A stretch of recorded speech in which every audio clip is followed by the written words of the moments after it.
E aí, pessoal, novos nomes na discussão tricolor. Nomes apresentados, apurados pelos jornalistas e que nós precisamos discutir.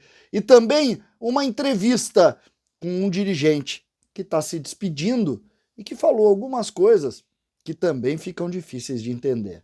César Cidade Dias falando de Grêmio aqui no YouTube, papo de gremista para gremista. Mas agora, o OneFootball, o maior e melhor aplicativo do mundo no quesito futebol. Tudo sobre o Grêmio, as notícias, as informações, todas essas especulações você tem no OneFootball. Na descrição do vídeo você tem um link, e esse link faz você baixar na palma da sua mão, no seu celular, ao OneFootball, que está acompanhando todos os jogos, lembrando, todos os jogos do mundo você encontra na OneFootball. Não perca nada na OneFootball, o melhor e maior aplicativo do mundo no quesito futebol. Gente, algumas situações que nós precisamos aqui começar a ponderar, porque os nomes seguem surgindo, mas eu separei antes de falar dos dois nomes, porque ontem eu falei em 5 nomes e hoje eu vou citar mais 2 nomes que entraram na pauta de maneira importante. Mas antes eu queria colocar aqui a entrevista do Diego Serri. Diego Serri acabou conversando ontem, após o jogo do Grêmio, a despedida do Grêmio na Série B, ele acabou conversando com os jornalistas e respondeu uma série de perguntas, falou algumas coisas também que nós temos muita dificuldade de entender, como, por exemplo, fico feliz por ter participado da reconstrução do Grêmio. Que reconstrução? O Grêmio não foi reconstruído, o Grêmio foi destruído, né? E a reconstrução vai ser no ano que vem, esse ano foi um ano de passagem. E ele falou algumas situações que eu gostaria muito de discutir, né? Porque o Grêmio não cumpriu o orçamento nessa temporada graças ao trabalho do departamento de futebol. E olha o que ele disse. A folha do Grêmio era realmente muito alta. Ela foi reduzida no início do ano, não vai ser uma no início do ano que vem não vai ser uma folha que passe da metade do que era em 21. Pode haver, claro, algumas saídas, vendas de algum jogador jovem, se precisar fazer caixa. Tem jogadores com contratos um pouco maiores, mas que não são salários altos como no passado. Não é verdade. Um dos mais altos salários segue sendo o do Jeromel. Acho que isso está bem equacionado. O clube terá que ser preciso no mercado. Ao invés de contratar 15 jogadores, na minha opinião, tem que contratar menos. Jogadores que cheguem e possam vestir a camisa para formar uma espinha dorsal. Quando ele fala isso, o que tu pensa? Como assim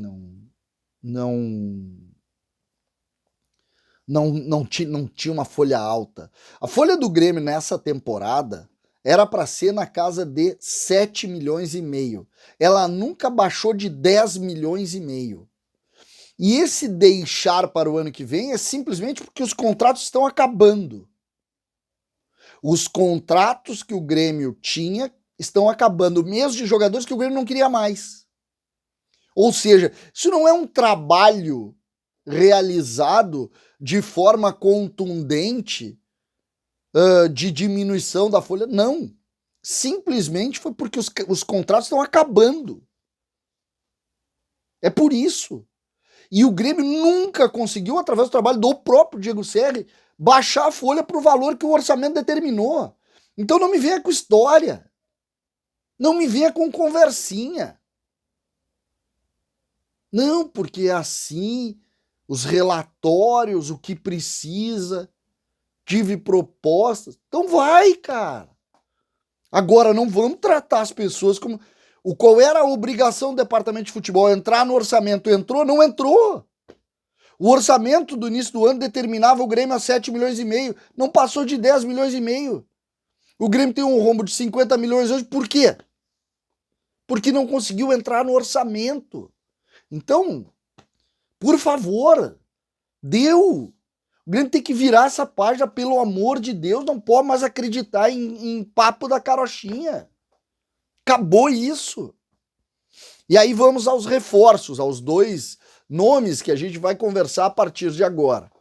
O primeiro deles é o Mikael, que todos estão dando como o plano A de Renato para o lado esquerdo do ataque, onde hoje joga Ferreira, atacante que começou no Goiás e que teve o ápice de visibilidade sendo o principal reserva do Flamengo com o Renato naquela temporada em que o Flamengo acabou como vice-campeão da América, jogando e perdendo para o Palmeiras. Mas realmente o Mikael foi muito bem ali e Renato soube utilizá-lo, colocando principalmente o Mikael mais do meio para o final dos jogos, e ele foi fundamental, cresceu e não é à toa que ele foi vendido por muito dinheiro para o mundo árabe.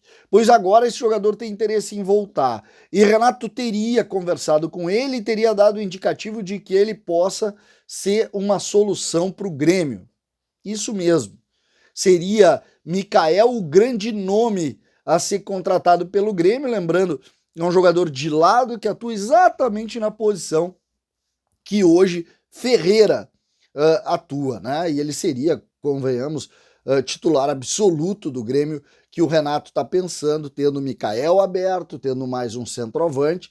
O investimento, o JB hoje nos Donos da Bola falou em 8 milhões de dólares, o que é um investimento importante. Nós não estamos falando de pouco dinheiro, nós estamos falando de muito dinheiro, mas que, de alguma maneira, teria que compor ou com investidor e tal, um jogador de 26 para 27 anos, já não é novo, dificilmente teria uma revenda, mas que do ponto de vista técnico, dentro da régua que o Grêmio tem hoje, seria um grande reforço, um reforço que agregaria uma característica que o Grêmio não tem, um jogador de vitória pessoal, um jogador de velocidade, um jogador rápido, um jogador que consegue também no drible curto e de boa conclusão agregar ao trabalho do tricolor.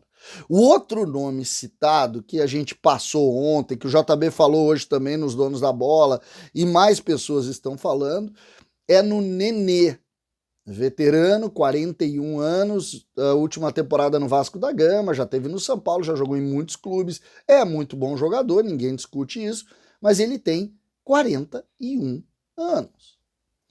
E aí, o torcedor do Grêmio, que de alguma maneira está analisando os nomes que estão sendo postos, ontem a gente falou no Rodinei, no Reinaldo, falou no Pedro Raul, falou aqui e ali, fica apavorado, falou no Tietê, fica apavorado. E parece que isso é verdade, porque muita gente está falando nesse nome, e isso gera para o torcedor uma série de situações, de incomodações e principalmente dessa memória afetiva. Vem que aqui comigo vai jogar. Essa é a realidade, essa é a dificuldade, e nós vamos ter que esperar. Não tem outra saída a não ser esperar. O Grêmio vai contratar, a gente sabe disso, vai contratar muita gente, e nesse momento o que nos resta é esperar. O Grêmio precisa saber. O Nenê, com todo o respeito que eu tenho pelo profissional, não pode ser solução para o Grêmio. Se o Grêmio começar pensando no Nenê, tá tudo errado. Tá tudo errado e nós vamos seguir correndo atrás do rabo. Agora, se isso acabar não se efetivando e o Grêmio começar a contratar jogadores mais jovens e jogadores com mais saúde, bom, as coisas podem começar a mudar. Se não, nós já sabemos o resultado. César Cidade Dias falando de Grêmio aqui no YouTube.